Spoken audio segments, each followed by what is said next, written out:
السلام علیکم ورحمۃ اللہ وبرکاتہ۔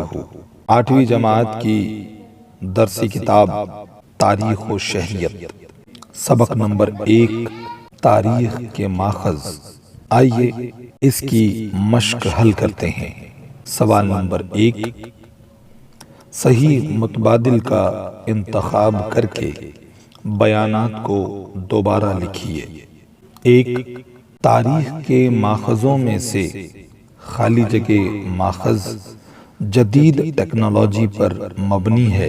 الف تحریری، ب زبانی، جیم طبعی، دال سمعی و بصری۔ جواب ہے تاریخ کے ماخذوں میں سے سمعی و بصری ماخذ جدید ٹیکنالوجی پر مبنی ہے۔ 2، پونا کے خالی جگہ مہاتما گاندھی میموریل میوزیم میں گاندھی جی کی تاریخ سے متعلق معلومات حاصل ہوتی ہے۔ الف آغا خان پیلس، ب سابرمتی آشرم، جیم سیلولر جیل، دال لکشمی ولاس پیلس۔ جواب ہے آغا خان پیلس۔ دوبارہ لکھتے ہیں، پونا کے Aga Khan palace Mahatma Gandhi memorial museum میں گاندھی جی کی تاریخ سے متعلق معلومات حاصل ہوتی ہے۔ 3، 20ویں صدی میں جدید ٹیکنالوجی کی غیر معمولی ایجاد خالی جگہ ہے۔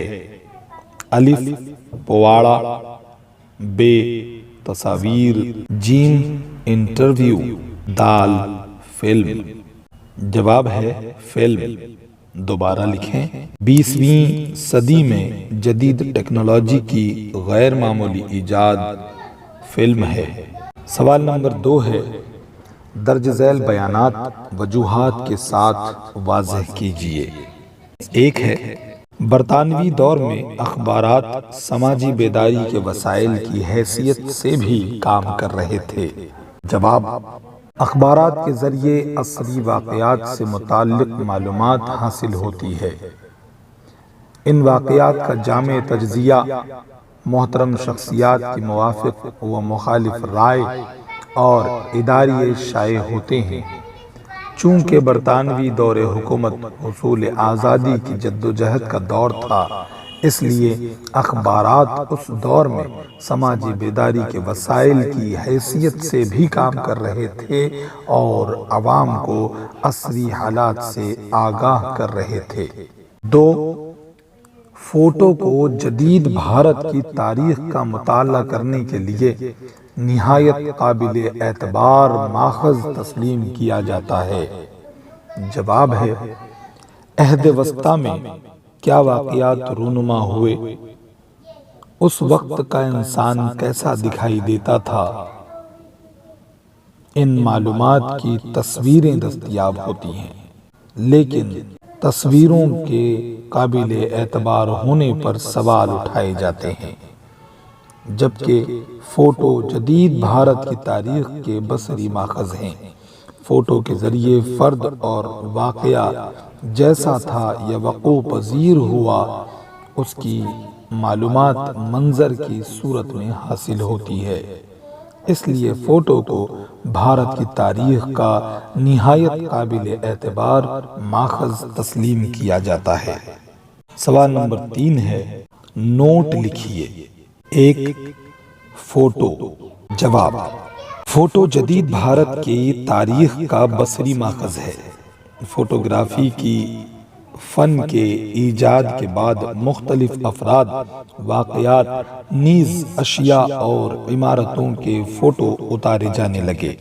عہد وسطیٰ میں کیا واقعات رونما ہوئے، اس وقت کا انسان کیسا دکھائی دیتا تھا، ان معلومات کی تصویریں دستیاب ہوتی ہیں، لیکن تصاویر کے قابل اعتبار ہونے پر سوال اٹھائے جاتے ہیں، جبکہ فوٹو کے ذریعے فرد اور واقعہ جیسا تھا یا وقوع پذیر ہوا، اس کی معلومات منظر کی صورت میں حاصل ہوتی ہے۔ اس لیے فوٹو کو بھارت کی تاریخ کا نہایت قابل اعتبار ماخذ تسلیم کیا جاتا ہے۔ کسی واقعے کی فوٹو سے وہ واقعہ آنکھوں کے سامنے آ جاتا ہے، اسی طرح عمارتوں اور اشیاء کے فوٹو سے اس کی شکل و صورت سمجھ میں آتی ہے۔ 2. عجائب گھر اور تاریخ۔ عجائب گھروں میں مختلف اشیاء، تصاویر اور فوٹو وغیرہ محفوظ رکھے جاتے ہیں جن سے تاریخ کا مطالعہ کرنے میں مدد ملتی ہے۔ پونا کے آغا خان پیلس میں گاندھی میموریل میوزیم میں مہاتما گاندھی کے استعمال کی گئی چیزیں اور کاغذات دیکھنے کو ملتے ہیں۔ 3. سمعی ماخذ۔ جواب: فوٹوگرافی کے فن کی طرح آواز کو ریکارڈ کرنے کے آلات کی ایجاد بھی اہم ہے۔ ریکارڈز تاریخ کے سمعی ماخذ ہیں۔ موجودہ عہد کے لیڈروں یا اہم افراد کی تقریریں گیت ریکارڈ کی شکل میں دستیاب ہیں۔ ان کا استعمال تاریخ کے ماخذ کے طور پر کیا جا سکتا ہے، مثلاً خود رابندر ناتھ ٹیگور کا گایا ہوا راشٹر گیت جن گن من وغیرہ وغیرہ۔ سوال نمبر 4، درج ذیل تصویراتی خاکہ مکمل کیجیے۔ طبعی ماخذ: عمارتیں، سکے، مجسمے، عجائب گھر، قلعے، ریاستی حکمرانوں کے محلات، رجواڑے، رہائش گاہیں، جیل۔ بہت بہت شکریہ۔ السلام علیکم۔